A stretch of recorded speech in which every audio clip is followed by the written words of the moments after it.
Remember, you're an...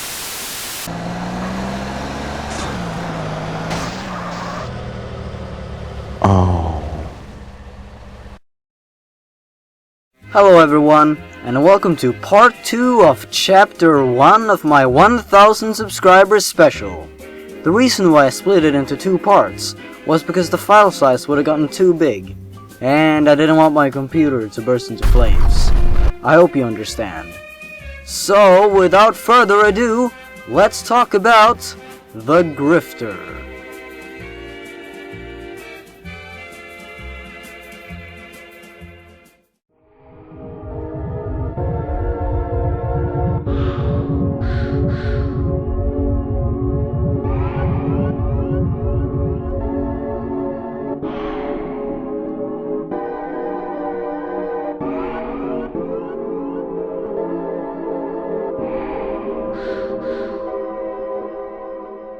The Grifter is a video circulating the internet. Viewing the video is said to be such a soul-rendering experience that it could cause nausea, nightmares, and suicides. The rumor first started to spread on 4chan on the /x/ thread. The video was described as being incredibly strange with, for example, a bathtub full of maggots, haunting paintings on walls, melting, random shots of forests, flashing colors, text in a foreign language, and a strange voice that could be heard in the background. It sounded like a strange, indistinguishable murmur. The few who watched the video have supposedly been killed in their homes, with only one thing in common: a strange doll hidden somewhere in their homes. The final message in the video, translated from the language Esperanto, reads, "This child, now a young man, is still alive and lives in a local shelter whose name was not given. He never spoke and still is catatonic." In case you don't know what catatonia is, it's a movement disorder that makes the patient stand in a pose for several minutes without moving. Well, this story is somewhat short, but is in no way not as creepy as the other stories we've covered so far. But let's skip all the pleasantries and ask ourselves if it's actually real. And unfortunately, it's not. Let's explain why. Let's take a look at one certain frame in the supposed real Grifter video. This frame, right here, is pretty spooky. But go to Google, type in, quote-unquote, scary, and it's one of the first pictures to come up. It was made by Bracy100 on DeviantArt, and was most likely added in the video due to how creepy it looks. And here's the biggest reason. During the video, and on the supposed screenshot of the /x/ thread, a baby is shown, who may be the child the foreign text was talking about. Well, the baby is actually taken straight from the trailer for the 2000 Czech comedy film Little Otik, or Ute Sonic in Czech. The movie's premise is about how 2 lovers who cannot have a baby brings home a root from the forest and pretends it is their baby. Comedy, huh?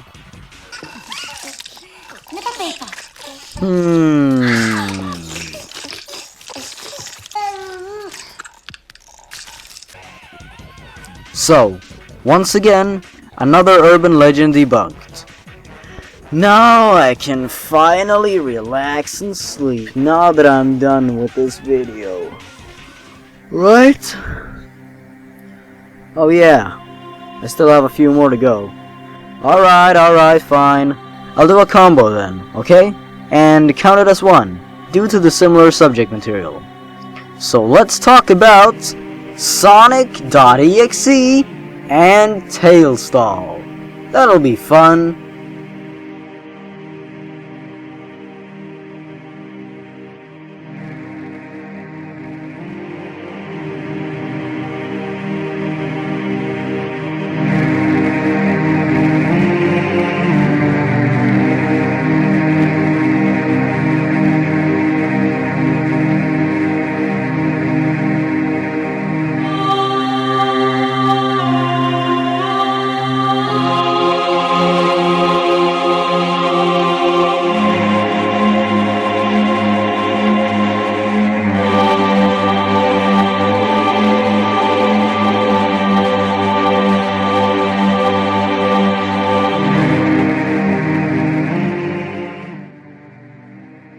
Sonic.exe tells the story of how the main character, Tom, comes across a CDR disc he received in the mail, along with a letter from his missing friend Kyle. The disc looked ordinary, except for the fact that someone had written Sonic.exe on the disc in black marker. The letter read, "Tom, I can't take it anymore. I had to get rid of this thing somehow before it was too late. And I was hoping you'd do it for me. I can't do it. He's after me. And if you don't destroy this CD, he'll come after you too. He's too fast for me. Please, Tom, destroy this godforsaken disc before he comes after you too. It's too late for me. Destroy the disc and you'll destroy him. But do it quick, otherwise he'll catch you. Don't even play the game, it's what he wants. Just destroy it. Please. Kyle." Tom became curious, and ignored his friend's warning, and decided to sit down and see what the disc contained.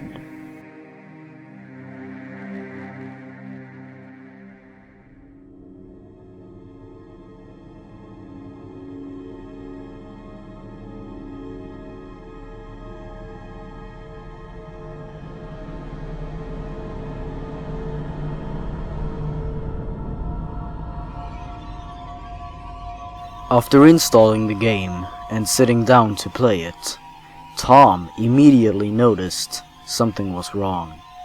At the title screen, a split-second frame was shown where Sonic's eyes were pitch black with red dots, while tears of blood was running down his grinning face.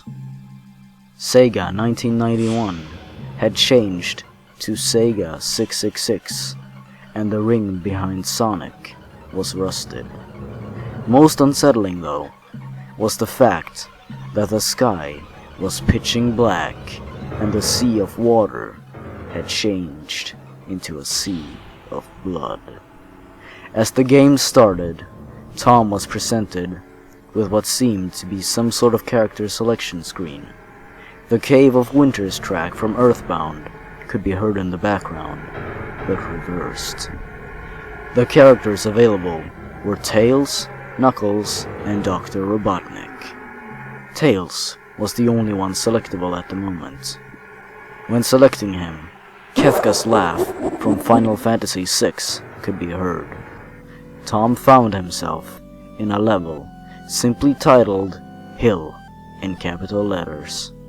The level looked like an ordinary green hill zone, except for the fact that the level was entirely flat and was missing both enemies and rings, and some sort of creepy song was also playing in reverse in the background. Tom proceeded to move Tails to the right. After a little while of running, Tom noticed something truly terrifying. An animal was lying on the ground, dead in a most brutal way.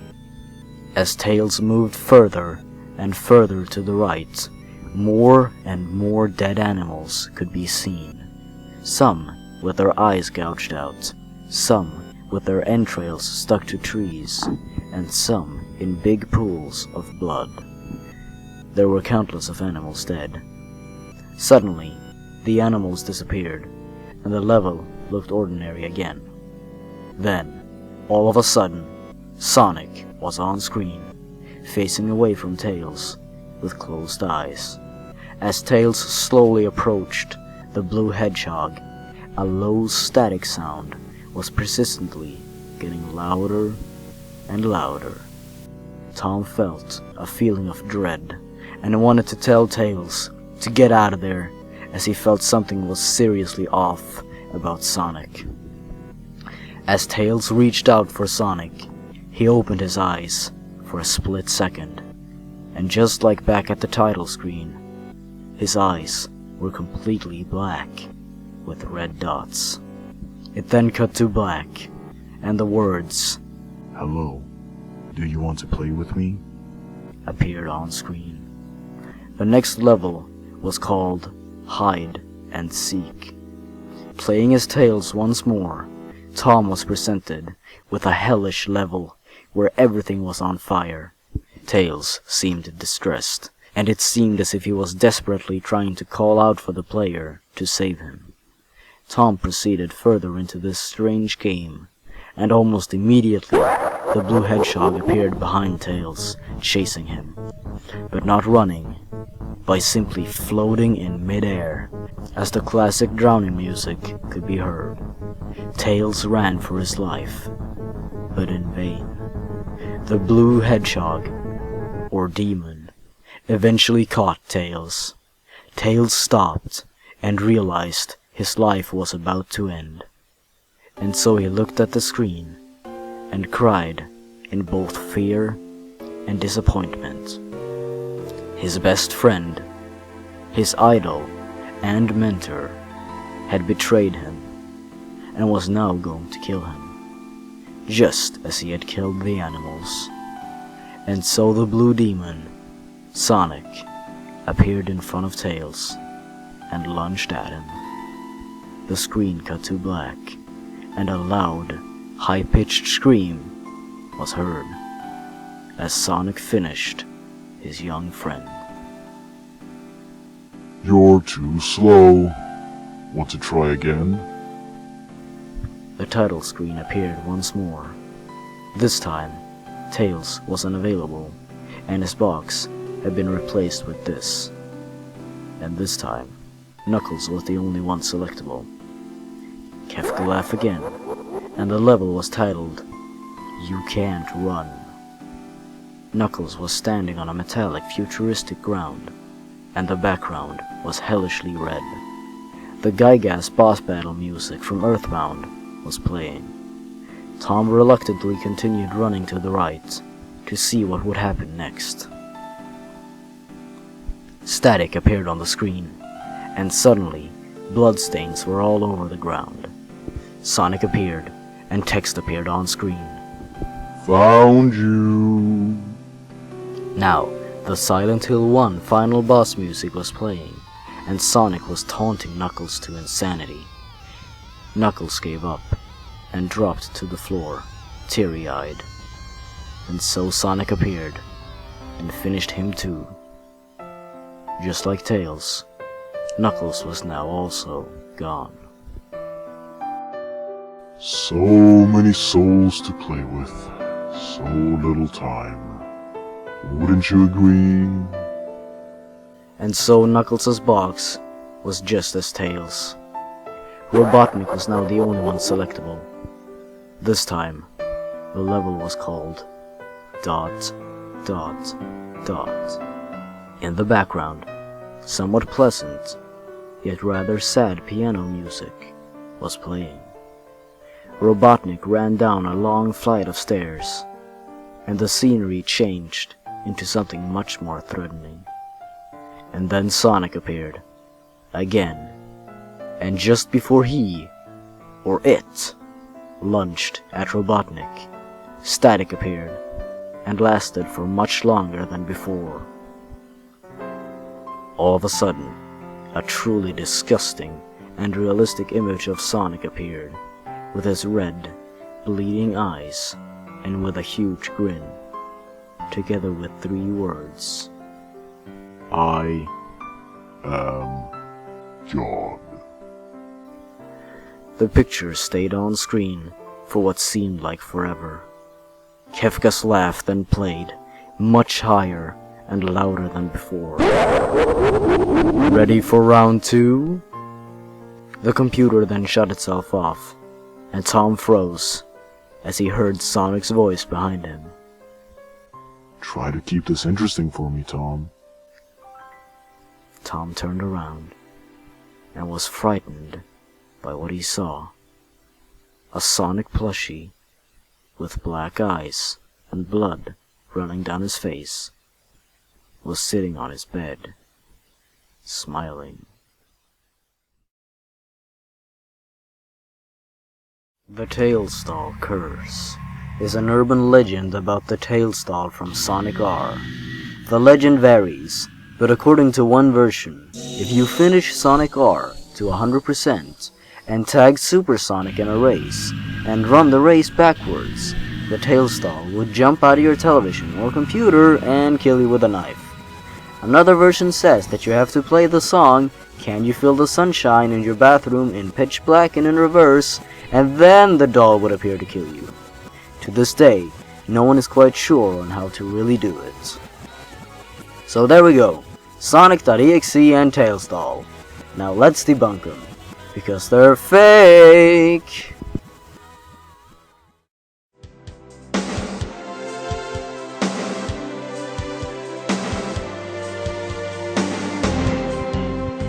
Now, both stories have to do with one particular Sonic character jumping out of your television or PC and scaring the crap out of everyone involved. Well, sorry to break it to you guys, but that's impossible. Teleportation hasn't been invented yet. Damn it. And think about it.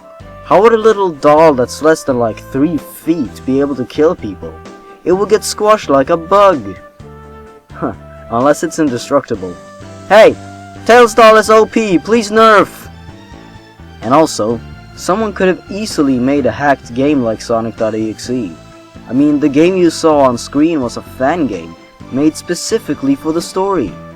So there's no need to worry about scary plushies coming out of nowhere to kill you. And if you're wondering why I don't sound very interested in these stories, it's because I find them highly, highly overrated. But remember, that's just my opinion.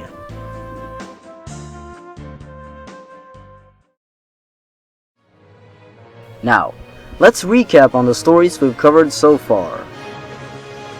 We've gone from Abandoned by Disney to Candle Cove, to SuicideMouse.avi and to the Grifter, and lastly Sonic.exe and Tailstall.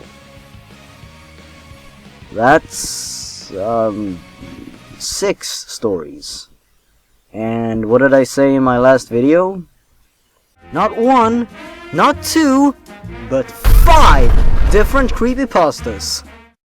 Oh yeah, I said 5. Well, you know what? Fuck it. I reached 1,000. No. No way. 4,500? No! 4,500 subscribers? What the fuck? How? Why? What? Did I say 5 creepypastas? Fuck it! Let's keep going!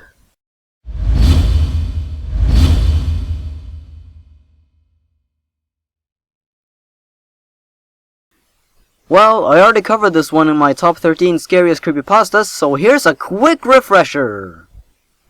Mordegard in Glesgorv tells the story of a video that was posted on YouTube but was taken down very quickly. Only 153 people, including one YouTube staff member, saw the video. If you search for the video, you will most likely find nothing. The few times you will see a 20-second video of a man staring at you expressionless for 18 seconds, and then grinning for the last 2 seconds. This is actually not the full video. The full video that 153 people saw made them gouge out their eyes, cut themselves, and commit suicide in various ways. The one staff member that saw the video started screaming after about 45 seconds, and is now under constant sedation, unable to recall what he saw. YouTube will periodically upload the first 20 seconds to close off any rumors. They do not want you to find the entire video. Creepy, huh? Damn creepy. But it's fake. The man in the video has been identified as Byron Cortez, who was included in a 2004 survey about marketing. And the supposed full video is also fake. I've seen it all and I'm still alive and kicking. And to be honest, imagery itself is probably not enough for someone to go completely insane and gouge their eyes out. So in conclusion,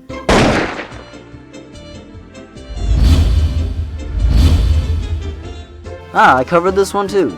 Basically, the story goes that if you go to youtube.com/666 and refresh the page a number of times, the page will gradually grow worse and worse until you reach Hell's YouTube page. On this channel, you will find incredibly disturbing and unsettling videos. I mean, what else would you expect from the devil himself? Well, the original video was made by YouTube user Nana825763, who usually makes very, unusual YouTube videos. The original footage used in the video actually comes from Nana's other video, None. If you're into creepy and spooky stuff, you should definitely check out their channel.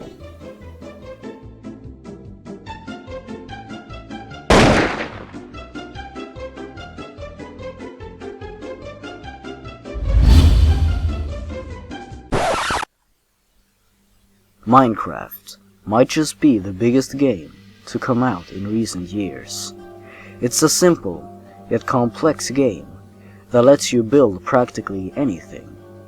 You can play by yourself and explore the never-ending world, or you can join a server and play with others. The game has enthralled both children and adults from all corners of the globe, with its comforting tone and addictive gameplay. The game itself is, for the most part, a game for all ages. But what if there was something that lied deep down in the game that turned out to be far more serious and sinister than previously expected? Minecraft can easily be dismissed as just another kid's game. But if we dig deeper, what can we find? Could it be that the game itself is haunted by a lost soul? A story was posted on the internet in 2010 detailing the somewhat creepy experiences of one player who had recently created a new survival world. After playing for some time, the player noticed things that seemed out of the ordinary, such as trees with all their leaves removed, pointless 2x2 tunnels, and dirt pyramids out in the open. The player said he or she constantly saw glimpses of what seemed to be another player character, but with completely blank eyes. The player went on a Minecraft forum and began discussing the weird blank-eyed man, and the thread was deleted 5 minutes later.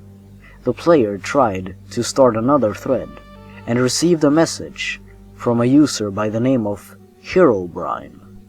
The message contained one word in capital letters: Stop. Looking at Herobrine's profile would result in the page 404ing. The player later received an email from another user who claimed he too had seen the strange character in the fog. The emailer revealed he had collected other players who too had had similar occurrences with a mysterious being. The emailer revealed that the name Herobrine was the username of a Swedish gamer, and after further research, it was revealed to be the brother of Notch, the creator of Minecraft himself. The author of the story personally emailed Notch and asked him if he indeed has a twin brother.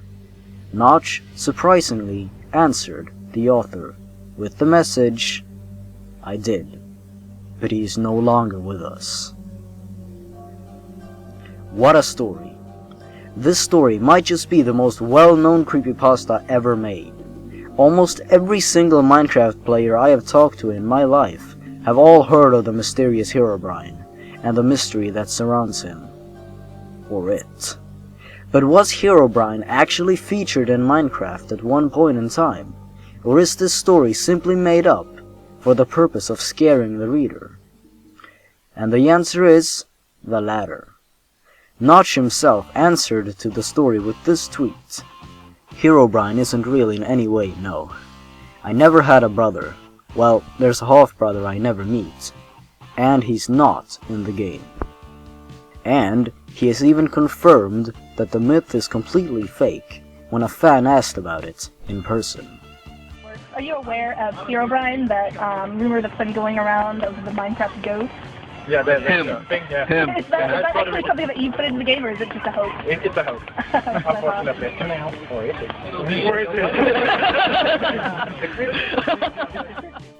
Although the myth is fake, Notch has still fueled the myth further by occasionally adding removed Herobrine in the update logs for almost each subsequent update. And that's Herobrine, ladies and gentlemen. Now let's move on to some other stories, because you guys want to hear more, don't you? Great. So let's keep going.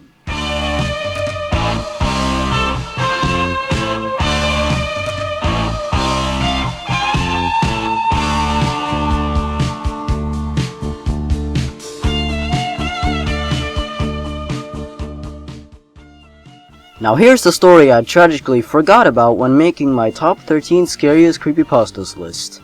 Happy Appy, much like Candle Cove, tells the story of an old and obscure kid show.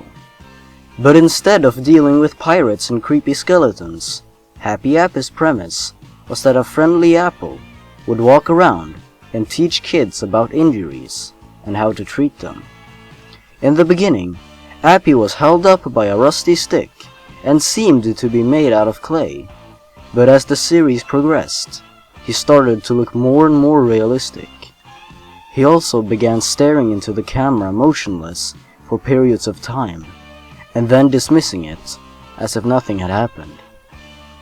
The show ran on Nick Jr. in 1999, but after a few episodes, it was taken off the air unexpectedly. The first season had not even aired fully yet. The reason why it was taken off the air could have been because of the rather creepy and sinister tones some later episodes would take, such as Appy luring children into his van and then gruesomely murdering them with chainsaws and various other tools. All of it was implied, but shot in very realistic manners.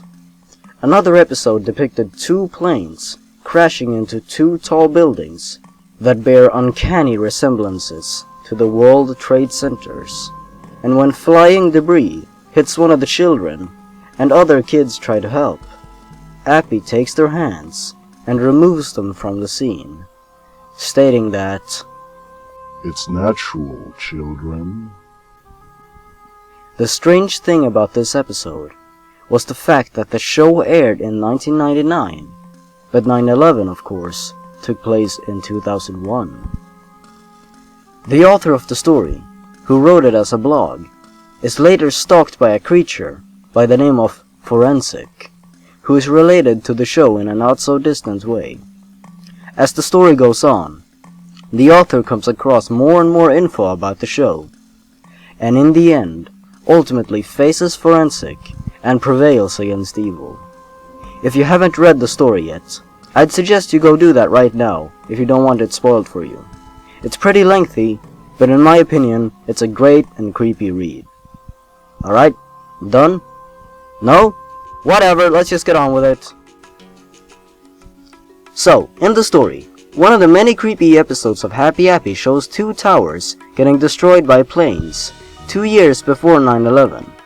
Could Forensic, who was in fact the director of the show, see into the future? If so, why is he not a millionaire? He should try going to the lottery, for Christ's sake. But in all seriousness, no one has been able to see into the future. At least not yet. And, in the story, it is revealed that Forensic has cloned himself, and his little minions all try to take down the author of the story. Well, cloning on humans is strictly forbidden all over the world, so that seems highly unlikely. Unless... Hey! Maybe Forensic is a millionaire! It all makes sense now! If you haven't read Happy Appy yet, you should. Despite a somewhat letdown of an ending, it's a great read, and if you suspend your disbelief, then it can actually turn into something amazing.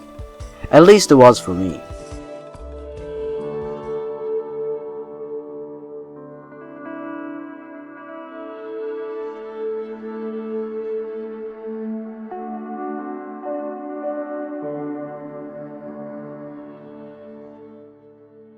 Ah, this one is a crowd favorite.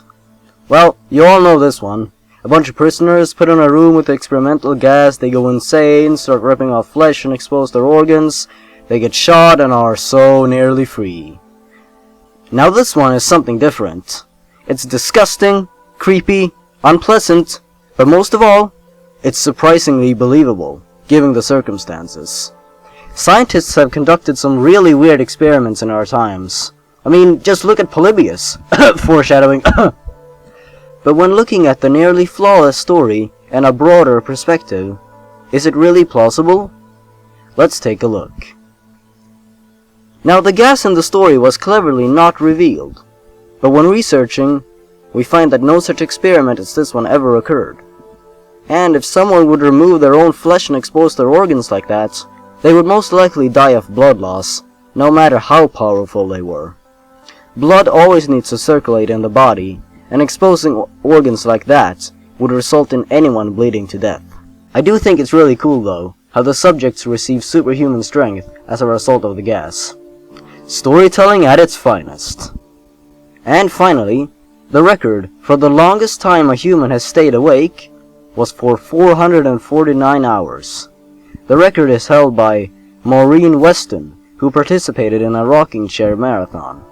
However, a more known case was Randy Gardner, who stayed awake for 11 days. As of today, Gardner remains alive and well, so staying up for long periods of time will not drive you insane. I wouldn't recommend it though. Now how about that Ben Drown story, eh? The author confirmed it was fake. 10 out of 10, best creepypasta ever! Now let's talk about television hijacking. Sounds interesting, right? Here's the Wyoming Incident.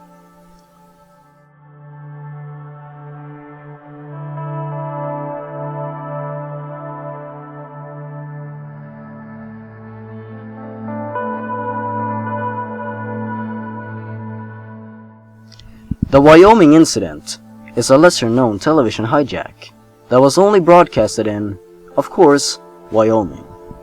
In the broadcast, several faces with different expressions could be seen, along with a special presentation title card that would randomly interrupt the broadcast. Locals who saw the broadcast reportedly vomited, hallucinated, and received headaches due to a frequency between 17 and 19 Hz in the broadcast that could cause eyes to subtly vibrate, which could cause illness and hallucinations. To this day, the hacker has still not been caught, and the broadcast is shrouded in mystery. Now this story sounds very believable, as it probably drew big inspiration from the Headroom incident, which I'll get to in a second. But unfortunately, the video has been revealed to be a hoax by the creator him or herself. The Headroom incident was an actual television hijacking that took place in 1987. A mysterious hacker first tried to make his way onto WGN TV, but failed. There was video of a rather spooky Headroom lookalike, but no audio. That did not stop the hacker though. He moved over to WTTW and hacked his way onto the TVs of unsuspecting viewers. While watching a Doctor Who rerun, this lovely display came on. What a bastard! He broadcasted over Doctor Who! Doctor Who, for Christ's sake! Luckily it was a rerun, but still! To this day, the man in the video has not been identified, and no one has been caught. That's pretty creepy when you think about it. Somewhere out there, this man is still alive, and is the only one knowing of his rather impressive secrets. To this day, no other television broadcast hijack has been as successful and memorable as this one. Now I bet some of you watching this are asking yourselves, What the hell was that Polybius business he was talking about earlier? Well, allow me to educate you.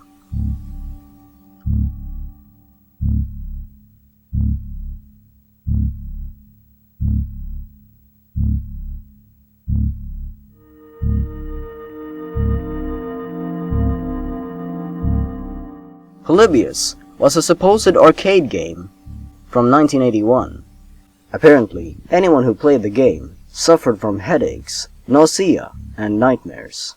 The game itself was a standard space shoot-'em-up, but the background for the game itself was filled with imagery that was painful for your eyes and could cause epilepsy. After some time, men in black suits, assumed to be from the FBI, could be seen inside the arcades, simply observing people playing the game. Days later, Polybius would always have been removed, along with all traces of its existence. The myth of Polybius is a well-known one, so much so that The Simpsons even featured it in an episode. And truth be told, this story could have actually happened. Not to be a conspiracy theorist or anything, but the US government has experimented on normal citizens for quite some time, and it's no secret. Just look at the MK Ultra project. This illegal project has a really murky story to it. And it actually happened! Go look it up! It's pretty outrageous, yet strangely fascinating. So who knows? Maybe, just maybe, Polybius was a similar experiment. Or maybe it's just a fictional story. No one knows. It makes you think, though. What is our government hiding from us? You know what? Let's move on before I break the law or something.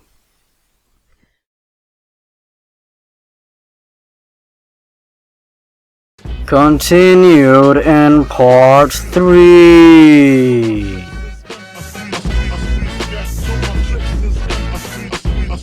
Oh, and, potato.